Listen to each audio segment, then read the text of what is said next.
நம் ஆண்டவர் இயேசு கிறிஸ்துவின் நாமத்தினால் மகிழ்ச்சியும் சமாதானமும் நம் அனைவரோடும் இருப்பதாக.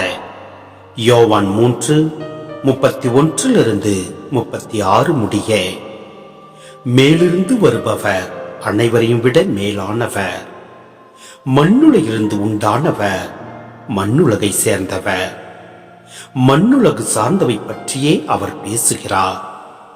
விண்ணுலகிலிருந்து வருபவர் அனைவருக்கும் மேலானவர். தாம் கண்டதையும் கேட்டதையும் பற்றியே அவர் சான்று பகர்கிறார். எனினும் அவர் தரும் சான்றை எவரும் ஏற்றுக்கொள்வதில்லை. அவர் தரும் சான்றை ஏற்றுக்கொள்பவர் கடவுள் உண்மையானவர் என்பதை உறுதிப்படுத்துகிறார். கடவுளால் அனுப்ப பெற்றவர் கடவுளின் வார்த்தைகளை பேசுகிறார். கடவுள் அவருக்கு தம் ஆவிக்குரிய கொடைகளை அளவின்றி கொடுக்கிறார். தந்தை மகன் மேல் அன்பு கூர்ந்து அனைத்தையும் அவர் கையில் ஒப்படைத்துள்ளார். மகனிடம் நம்பிக்கை கொள்வோர் நிலை வாழ்வை பெறுவர். நம்பிக்கை கொள்ளாதோர் வாழ்வை காண மாட்டார். மாறாக கடவுளின் சினம் அவர்கள் மேல் வந்து சேரும். சிந்தனை: நம் ஆண்டவர் இயேசு கிறிஸ்து கடவுளால் அனுப்ப பெற்றவர்.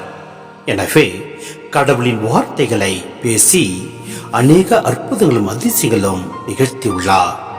நம் ஒவ்வொருடைய பாவங்களுக்காகவும் சிலுவை மரணத்தையே ஏற்றுக்கொண்டார்.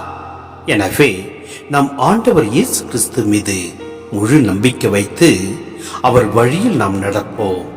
அப்பொழுது எல்லாம் அல்ல இறைவன் நம்மை நிறைவாய் ஆசீர்வதிப்பார், நிலை வாழ்வை தந்திடுவார்.